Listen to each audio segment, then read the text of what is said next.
Hey guys, so getting right into it, obviously the main thing to talk about is that with the start of the next mock battle, we immediately jump into a flashback of Tokoyami's time with Hawks, like from during his internship and his work study and all that.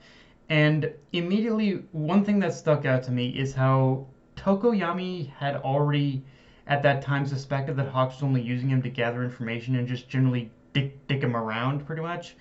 But one thing I really liked is how Tokoyami had almost internalized all that frustration and all that anger of being patronized as his motivation to get stronger and develop Black Abyss. Like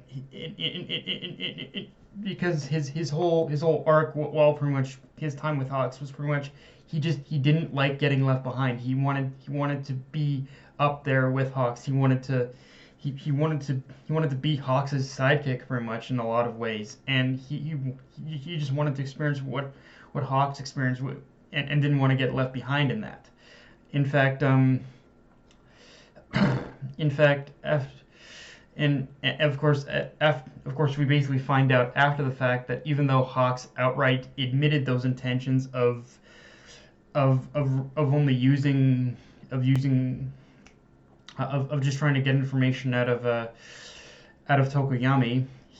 It's also kind of in its own way revealed that he still in his own way was pretty much using he was using his own methods and his own ways of as a means to push Tokoyami, because as he puts it, Hawks believes he basically lacks the pretty much technical teaching ability, the technical ability or motivation in order to actually train or teach the next generation of heroes.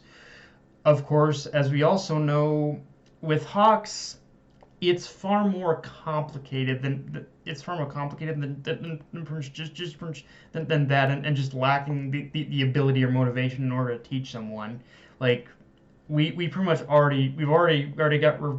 we already knew from like the very first episode as to more or less what his reasons are. Like Hawks is really just distancing himself from others, which unfortunately also had the unintended side effect of only pushing Tokoyami in order to follow him more. And I like how the baseline relate of that baseline relationship of Tokoyami just wanting to like pretty much experience what Hawks experiences, actually develop their bond of respect for each other more.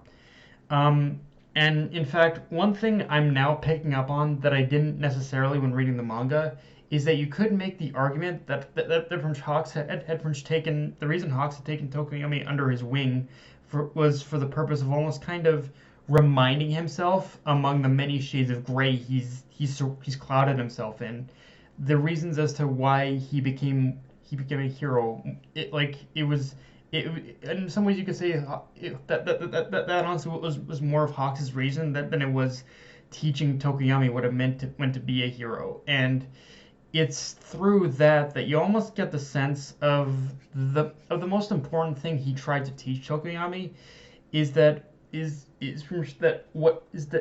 whatever path Tokoyami chooses is as a hero, he need the one thing to always keep in mind is to make sure he doesn't make the same mistakes Hawks did. And again, given what I know from the manga and many other manga readers do, Hawks has made his fair share of mistakes. Like you could write a whole book honestly about how many mistakes Hawks has made.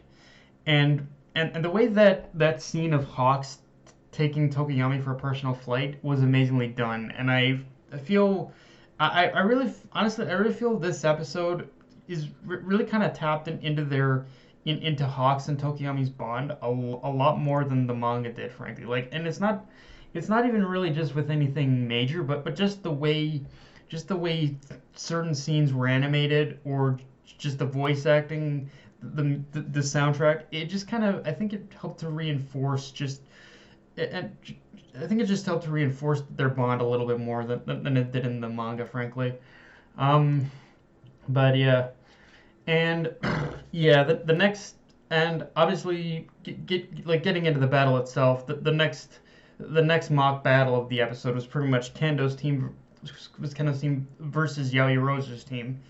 And the first thing to notice right out of the gate is the mutual respect between Kendo and Yaoyorozu, that like the pretty much way you see those two interacting, you could say that their mutual respect is what defines their friendship with each other.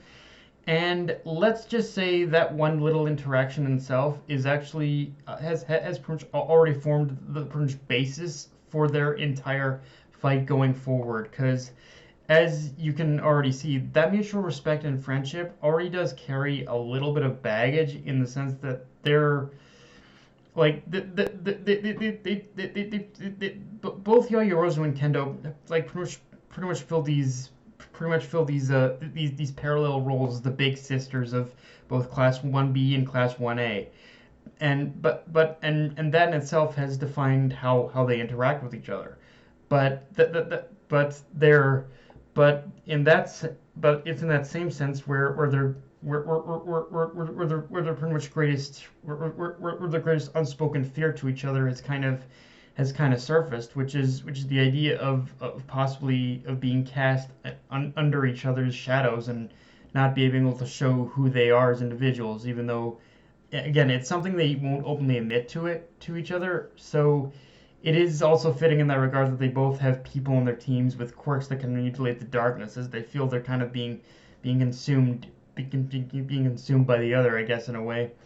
And yet again, I do feel I need to mention this, but I love how the studio is using the extra little bit of time that they have in order to expand with this arc to give us just, not even just major stuff, but just a little more introspective view or expand on fights that weren't in the manga. Because the whole battle sequence after Dark Shadow attacked Tokoyami, that was pretty much all added content, and I like how it gave us a taste of what pretty much everyone can do. Although the one that definitely stuck out is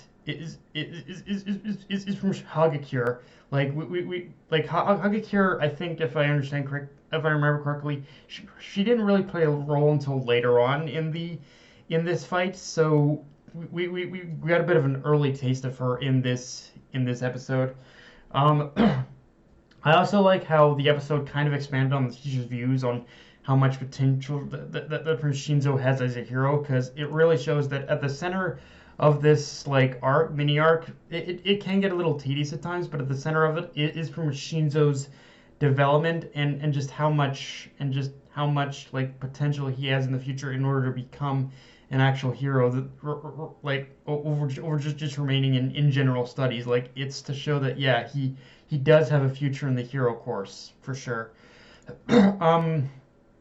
With that said, yeah, we gotta talk about that ending where Mushroom Girl makes her move, and it's kind of a reminder as to how the creator of MHA can make something so ridiculous so terrifying at the same time. Because yes, while it looks very silly for mushrooms to be popping out of Yaoyorozu and the others, let's just say it's going to be greeted by a nightmare fuel of a scene next episode. But even taking that out of the equation, it's also if you really look at it a certain way, just the fact that Mushroom Girl's powers like were used with this episode also kind of handicaps Hagakure, because now if you think about it, Hagakure's whole ability is based on invisibility, but now that Class 1B has kind of handicapped her in a way where even if she takes off her costume, they'll pretty much still know where she is. So it's a clever use of a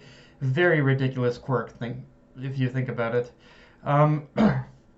Now, art and animation for the most part had all the moving pieces to make an MHA episode great. But I will admit, I think this episode was a little more minimalized in a lot of its art and animation, because there were a lot of great episodes, don't get me wrong. There were a lot of great moments in the episode, don't get me wrong, but a lot of the episode did also seem to be using the bare minimum in some respects. But to be fair, this episode in itself, it was just setting the groundwork for this match, so it's a little easier to forgive because they want to save like a lot of the animation for probably next episode. However, oddly enough, one thing that really stuck out to me as just plain jarring is that while majority of Tokoyami's flashback was beautifully animated, the one scene that still stuck out to me as just what the hell was that was the opening scene of Hawks like standing on that pillar and apprehending a thug. Like it was a problem in the manga too, but his off-model face really stuck out, and it's one I thought the anime could fix that, which I guess they kind of did, but the art is still a little rough to look at. In fact, there were a couple in between frames of Hawks that could have been better, but I think it still nailed it in the moments where it mattered, frankly. Um, but yeah, guys, that's all I got for this review. If you enjoyed the video, like, like, comment, subscribe, follow me on Twitter, AnyList, Crunchyroll, and just be sure to in order to hit the bell in order to get notifications. But yeah, guys, that's all I got. Dead Knight of Enemy, signing off. Later, guys.